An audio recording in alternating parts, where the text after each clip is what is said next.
أعوذ بالله من الشيطان الرجيم بسم الله الرحمن الرحيم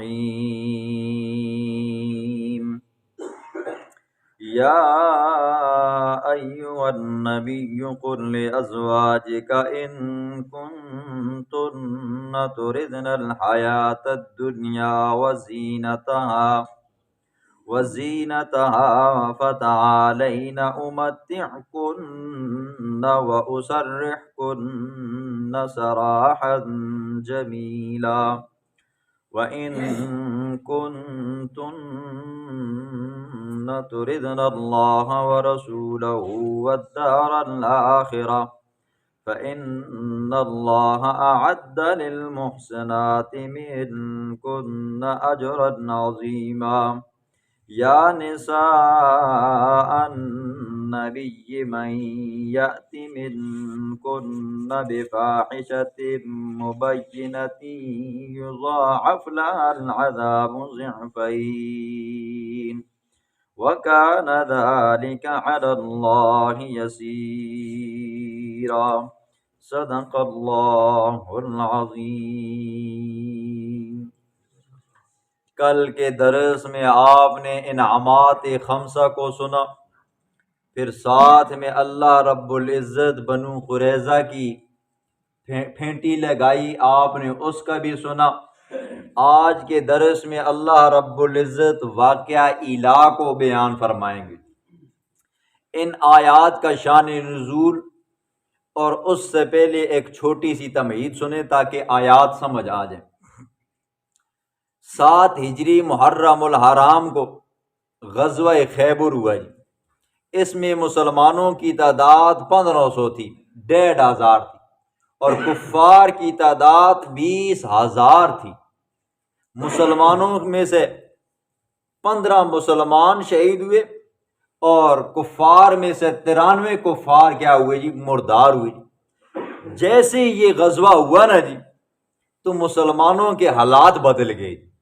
وہ مشکل حالات، نہ کھانے پینے کا ساز و سامان ہوتا تھا، نہ رہنے سہنے کے لیے بہترین سے بہترین لحاف ہوتے تھے، نہ پہننے کے لیے بہترین کپڑے ہوتے تھے۔ جیسے یہ غزوہ خیبر ہوا نا جی، مسلمانوں کو اتنی مال غنیمت ملی کہ ہر ایک کی کیا ہو گئی جی؟ قسمت جاگ گئی۔ اب جب تمام صحابہ کرام کی قسمت جاگی، رہنے کے لیے گھر بہترین ہو گئے، پہننے کے لیے کپڑے بہترین ہو گئے، کھانے پینے کے لیے اناج غلہ وافر ہو گیا، تو چونکہ ادھر حضور صلی اللہ علیہ وسلم کی ازواج مطہرات تھیں، وہ بھی انسان تھی جی، ٹھیک ہے، ان کی بھی سینے کے اندر دل تھا جی۔ انہوں نے جب دیکھا نا جی صحابہ کی بیویاں ازواج مطہرات کے پاس آتی، تو ازواج مطہرات جب ان کو دیکھتی نا جی، ان کے پاس پہلے کھانے کے لیے چیزیں نہیں ہوتی تھی، پہننے کے لیے کپڑے نہیں ہوتے تھے، اب کیا ہے جی؟ کانوں کے اندر بالیاں ہیں، وہ بھی سونے کی ہیں، چاندی کی ہیں، بہترین سے بہترین کپڑے پہنے ہوئے ہیں۔ تو ازواج مطہرات نے بھی کہا کہ ہم بھی حضور سے کیا کرتی ہیں جی؟ مطالبہ کرتی ہیں۔ سب ازواج مطہرات گٹھی ہوئی، تو انہوں نے آپس میں میٹنگ کی، مشورہ کیا جی کہ ہم بھی اپنا مطالبہ رکھتے ہیں کہ اب وہ دن چلے گئے یا رسول اللہ، اب کیا ہوگی؟ یہ فراوانی والے دن آ گئے، لہٰذا ہمیں بھی اپنی شان کے مطابق نان نفقہ سکنا دیا جائے۔ اور حضور کی جتنی بھی بیویاں تھیں نا جی، کسی عام بندے کی بیٹیاں نہیں تھیں، یہ وقت کے سرداروں کی بیٹیاں تھیں، مالداروں کی بیٹیاں تھیں، ٹھیک ہے۔ تو انہوں نے بھی کہا کہ ہم بھی مطالبہ رکھتے ہیں۔ تو اب ظاہر بات ہے ان میں سے ایک نے بات کرنی تھی، وکیل کس کو بنایا جائے؟ حضرت ام سلمہ رضی اللہ تعالیٰ عنہ کو وکیل بنایا گیا۔ اور ام سلمہ یہ بڑی تدبر والی عورت تھی جی، ٹھیک ہے، بڑی میٹھی اور نرم مزاج والی عورت تھی، بات کرنے کا سلیقہ آتا تھا۔ کوئی اگر ان کو تپاتا نا جی، گرم کرنے کی کوشش کرتا نا، تو یہ گرم نہیں ہوتی تھی، جوش میں نہیں آتی تھی۔ تو حضور صلی اللہ علیہ وسلم آئے، تو جب دیکھا کہ آگے آج تو ازواج مطہرات گٹھی ہوئی، اللہ خیر کرے، تو ام سلمہ رضی اللہ تعالیٰ عنہ آگے بڑھی، حضور صلی اللہ علیہ وسلم کو اپنی بات پیش کی۔ تو ظاہر بات ہے جب بیوی خاوند سے بات کرتی ہے نا جی، تو اس کے لیے پہلے تمہید ہوتی ہے جی، وہ ساری تمہید باندھی گئی۔ پھر کہا یا رسول اللہ، اب وہ زمانہ چلا گیا، اب کیا آ گئی ہے جی؟ فراوانی آ گئی ہے جی۔ اب ہر ایک کا گھر کے اندر چولہا جلنے لگ گیا جی، پہننے کے لیے بہترین کپڑے آ گئے جی، ٹھیک ہے، عورتوں کے پاس زیورات جواہرات آ گئے، لہٰذا ہمیں بھی اپنی شان کے مطابق ہمارے نان نفقے کو بھی تھوڑا سا زیادہ کیا جائے۔ حضور صلی اللہ علیہ وسلم کو یہ بات ناگوار گزری کہ بھائی میری بیویاں ہو کر دنیا مجھ سے چاہتی ہیں۔ حضور صلی اللہ علیہ وسلم نے قسم اٹھا لی کہ 1 مہینے تک تمہارے قریب نہیں آؤں گے۔ اس آیت کو آیت تخییر بھی کہتے ہیں، اور اس کے اندر موجود واقعے کو واقعہ الہ بھی کہتے ہیں۔ تخییر کس کو کہتے ہیں؟ تخییر کا مطلب یہ ہوتا ہے خاوند اپنی بیوی کو کہہ دے میری طرف سے آپ کو اختیار ہے، اگر چاہتی ہو تو آپ طلاق لے لو اور چلی جاؤ، اور اگر آپ چاہتی ہو تو نکاح میں باقی رہ لو، ٹھیک ہے۔ اور الہ کس کو کہتے ہیں؟ الہ یہ ہوتا ہے خاوند قسم اٹھا لے کہ بھئی میں 1 مہینے تک تمہارے پاس نہیں آؤں گا جی، ٹھیک ہے۔ اس کا حکم آپ پیچھے گزر چکا ہے، سن لیا جی۔ حضور صلی اللہ علیہ وسلم نے قسم اٹھائی 1 مہینے تک تمہارے پاس نہیں آؤں گا، ادھر حضور نے قسم اٹھائی اور حضور صلی اللہ علیہ وسلم بالاخانے میں چلے گئے۔ اتفاق سے ان دنوں کے اندر حضور صلی اللہ علیہ وسلم کا پیر خچر سے گرنے کی وجہ سے موچ آ گئی تھی، اس کے اندر تھوڑا سا زخم آ گیا تھا، حضور صلی اللہ علیہ وسلم بالاخانے میں چلے گئی۔ صحابہ کے درمیان میں جب یہ بات پھیلی، حضور ناراض ہو چکے ہیں، کسی نے کیا بات پھیلائی، کسی نے کیا بات پھیلائی۔ حضرت عمر فاروق رضی اللہ عنہ چونکہ مدینے سے تھوڑا ہٹ کر رہتے تھے، ان کے ایک دوست انصاری صحابی تھا، انہوں نے آپس میں باریاں مقرر کی ہوتی تھی۔ ایک دن وہ پڑوسی آتا حضور صلی اللہ علیہ وسلم کی محفل کے اندر، مجلس کے اندر، ایک دن حضرت عمر فاروق رضی اللہ عنہ آتے ہیں۔ جس دن وہ انصاری صحابی آتا تو اس دن کی ساری کارگزاری جا کر عمر فاروق رضی اللہ عنہ کو بتاتا، اور جس دن حضرت عمر فاروق رضی اللہ عنہ آتے وہ جا کر اس انصاری صحابی کو بتاتے آج سارا دن یہ باتیں ہوئی، حضور نے یہ کام کی۔ فرماتے ہیں اتفاق سے اس دن میرے انصاری صحابی کی باری تھی، رات کا کافی وقت گزر چکا تھا جی، میں سو چکا تھا، لیٹ چکا تھا۔ وہ انصاری صحابی آیا، دروازے پہ دستک دی ایسے جیسے کہ ابھی کسی نے حملہ کر دیا ہو، تو میں فوراً گیا دروازے پہ، میں نے پوچھا کہ کیا ہو گیا، کیوں اتنی جلدی سے آپ دستک دے رہے ہو، کیا غسانیوں نے حملہ کر دیا؟ اور ان دنوں میں مسلمانوں کے غسانیوں کے ساتھ حالات ٹھیک نہیں چل رہے تھے۔ کہا نہیں، اس سے بھی اوپر کا معاملہ ہے، اس سے بھی گمبھیر معاملہ ہے۔ کہا کہ کیا ہوا؟ کہا حضور صلی اللہ علیہ وسلم نے اپنی بیویوں کو طلاق دے دی ہے، یہ بات مشہور ہو چکی ہے۔ ظاہر بات ہے عمر تھا بھی جلالی تھا، بیٹی حضور کے نکاح میں تھی، تو باپ تو چاہتا ہی نہیں ہے میری بیٹی کو طلاق ہو جائے۔ فوراً اسی وقت بھاگے اور سیدھے آئے، صبح کا وقت تھا، صحابہ کرام مسجد میں بیٹھے ہوئے ہیں، رو رہے ہیں، ٹھیک ہے۔ حضرت عمر فاروق رضی اللہ عنہ مائی حفصہ کے پاس آئے، اپنی بیٹی کے پاس آئے، پوچھا کہ کیا رسول اللہ صلی اللہ علیہ وسلم نے تمہیں طلاق دے دی ہے؟ کہا نہیں، طلاق نہیں دی۔ خیر حضور صلی اللہ علیہ وسلم کے پاس عمر فاروق رضی اللہ عنہ آئے، غلام کو کہا جاؤ جا کر حضور کو کہو کہ عمر فاروق آیا، اجازت نہ ملی پہلی مرتبہ۔ پھر واپس پلٹے، پھر تھوڑی دیر کے بعد پھر گئے، اجازت مانگی، پھر اجازت نہ ملی۔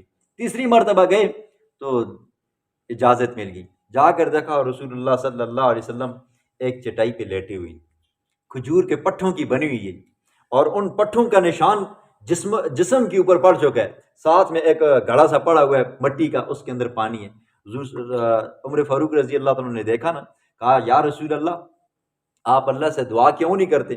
اللہ نے ایرانیوں کو، یہ فارسیوں کو، کیسر و کسرا کو محلات سے نوازا ہوا ہے، اتنی دنیا فراوانی ان کو عطا کی ہوئی ہے، آپ بھی اللہ سے دعا کریں، آپ تو اللہ کے سچے پیغمبر ہو، ہمارے بھی حالات سدھر جائیں گے۔ حضور نے فرمایا کیا عمر تو بھی دنیا چاہتا ہے؟ ہاں، یہ لوگ ہیں جن کو اللہ نے دنیا میں دیا ہے، آخرت میں ان کا کوئی حصہ نہیں ہے، ٹھیک ہے۔ ہاں، اور میں یہ نہیں چاہتا ہوں کہ ہمیں دنیا میں حصہ مل جائے اور آخرت میں نہ ملے، ہاں ہمیں آخرت میں حصہ ملنا چاہیے۔ پھر باتیں ہوئی، حضور صلی اللہ علیہ وسلم سے پوچھا گیا یا رسول اللہ کیا آپ نے اپنی بیویوں کو طلاق دے دی؟ حضور نے فرمایا نہیں دی، ٹھیک۔ خیر یہ واقعہ لمبا ہوا اور مہینہ گزرا جی، 29 دن ہوئے نا، 29 دن تو حضور صلی اللہ علیہ وسلم سیدھے اماں عائشہ صدیقہ رضی اللہ عنہ کے پاس آئے۔ یہ حضور کی بہت پیاری اور لاڈلی بیوی تھی۔ حضور صلی اللہ علیہ وسلم جب بستر میں ہوتے نا جی، خاوند بیوی جب بستر میں ہوتا نا، جبریل علیہ الصلوۃ والسلام تب بھی آیا کرتے تھے اماں عائشہ صدیقہ رضی اللہ عنہ کے لحاف کے اندر آ کر وہی نازل کرتے تھے، اتنی پیاری بیوی تھی۔ تو آ کر کہا عائشہ میں تم سے بات کرنے لگا ہوں، لیکن جواب دینے میں جلدی مت کرنا۔ فرمایا ان کنتن تردن الحیات الدنیا، اگر آپ دنیا کی زیب و زینت چاہتی ہو، دنیا کی زندگی چاہتی ہو تو پھر میں کیا کرتا ہوں جی، پھر میں تمہیں نفع دوں گا۔ نفع کیا جی؟ نفع دینے کے بعد تمہیں میں طلاق دے دوں گا جی۔ اگر آپ دنیا کی زندگی چاہتی ہو، دنیا کی عیش و عشرت چاہتی ہو تو آپ کو اس طرح میں چھوڑ دوں گا، لیکن اگر آپ اللہ اور اس کے رسول کو چاہتی ہو تو پھر اسی پر گزارا کرنا پڑے گا۔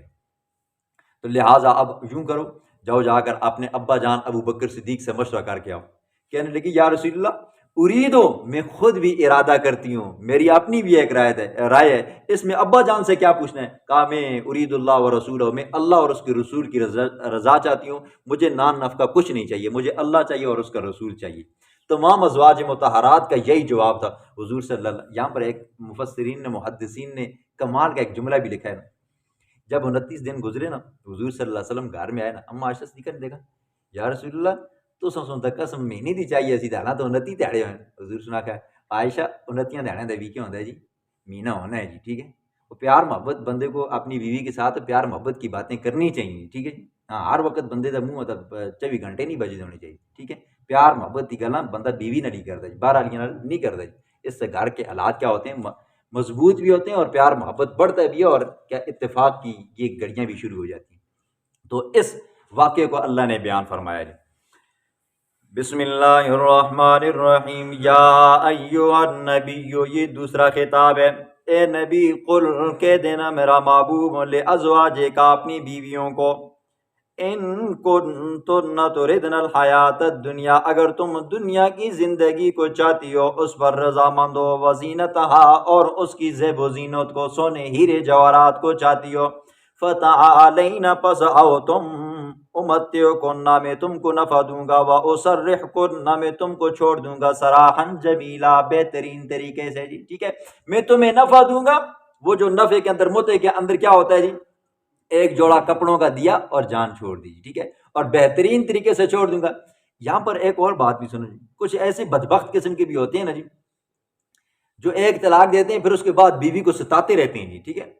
آپ کا دل اگر نہیں ہے اس بیوی کے ساتھ رہنے کا نا جی، پھر شریعت یہ کہتی ہے آپ ایک طلاق دے دو تو کیا کرو جی، اس کے بعد چھوڑ دو جی، آرام سکون کے ساتھ، جیسے ہی اس کی عدت ختم ہو جائے گی آگے کسی اور کے ساتھ نکاح کرنا چاہتی ہے تو کرے جی، ٹھیک ہے۔ بسا اوقات یوں بھی ہو جاتا ہے بندہ طلاق دے دیتا ہے نا جی، بعد میں پچھتاتا او مجھ سے کیا ہو گیا جی۔ اور جس بندے نے ایک طلاق دی ہو نا جی، پھر بعد میں پچھتانے کے بعد اگر اب دوبارہ اس کا جی چاہتا ہے میں اسی بیوی کے ساتھ شادی کروں نا جی، تو پھر وہ بندہ نئے سرے سے مار مقرر کر کے نیا نکاح کر سکتا ہے۔ اور جو بندہ ایک ہی ڈز کے اندر 3 فائر مار لیتا ہے نا، پھر وہ بیوی آگے دوسرے کے ساتھ جاتی ہے، اس کے ساتھ شادی ہوتی ہے، پھر کیا ہوتا ہے اس کے ساتھ شادی ہونے کے بعد جمع ہوتا ہے، جمع ہونے کے بعد پھر عدت گزارتی ہے، پھر عدت گزارنے کے بعد پھر اس کے پاس آتی ہے، ٹھیک ہے۔ اس لیے بندے کو غصے کے اندر بھی ہوش برقرار رکھنے چاہیے، ٹھیک ہے۔ ہاں بیوی کو چھوڑنا ہو تو طریقہ کار سے چھوڑا کرو جی۔ وَإِن كُنتُنَّ، اور اگر ہو تم، تُرِدْنَ اللَّهَ وَرَسُولَهُ، اللہ اور اس کی رضا کو چاہتی ہو، وَالدَّارَ الْآخِرَةَ، اور آخرت کے گھر کو چاہتی ہو، فَإِنَّ اللَّهَ، بے شک اللہ نے، أَعَدَّ لِلْمُحْسِنَاتِ، تیار کی ہے نیکی کرنے والیوں کے لیے، من کنہ، تم میں سے، اجر عظیما، بہت بڑا اجر، ٹھیک ہے۔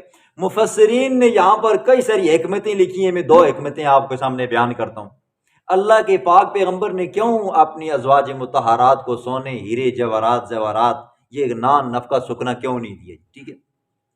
مفسرین نے ایک وجہ یہ لکھی ہے، اگر اللہ کا پیغمبر اپنی بیویوں کو نا یہ ہیرے جواہرات زیورات، بہترین سے بہترین کپڑے، بہترین سے بہترین کھانا دیتا نا جی، تو منافقین، مشرکین، یہودی، عیسائی، باقی ہر قسم کا کافر یہ ضرور اعتراض کرتا، ہاں اس وجہ سے یہ ماریں کھاتا آ رہا ہے جی، ٹھیک ہے۔ مکے سے اس نے ماریں کھائی ہیں، مدینے کے اندر ماریں کھائی ہیں جی، ٹھیک ہے، اور اتنی مشقتیں برداشت کی ہیں اپنی بیویوں کے لیے جی، نان نفقے کے لیے، سونے جواہرات کے لیے، ٹھیک ہے۔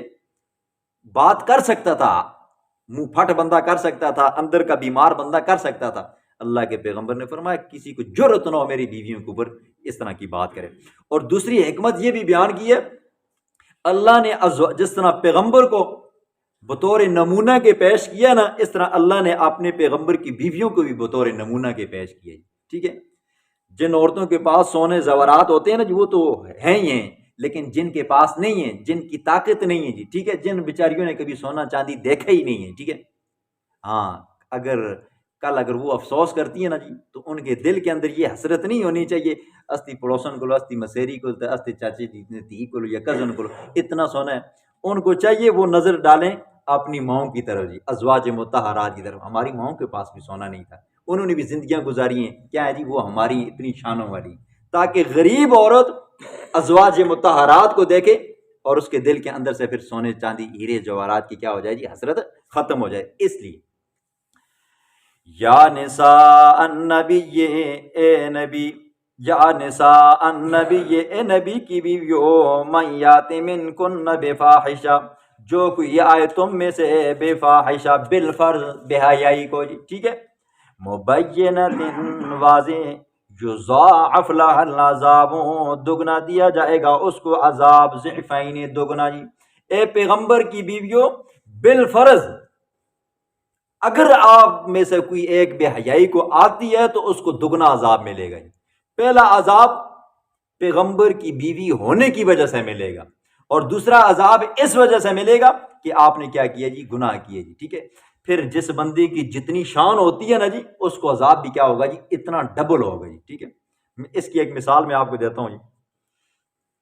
مثلا شراب پینا حرام ہے جی. اگر کوئی بندہ شراب باہر پیتا نا جی سڑک پہ کھڑے ہو کر گلی میں کھڑے ہو کر، یہ کیا ہے جی گناہ ہے، حرام کام کرتا ہے. وہی بندہ اگر مسجد میں آ کر شراب پیتا نا یہ ڈبل گناہ ہے. مسجد کے اندر آ کر گناہ اس نے کیا کیا جی شراب پی ہے.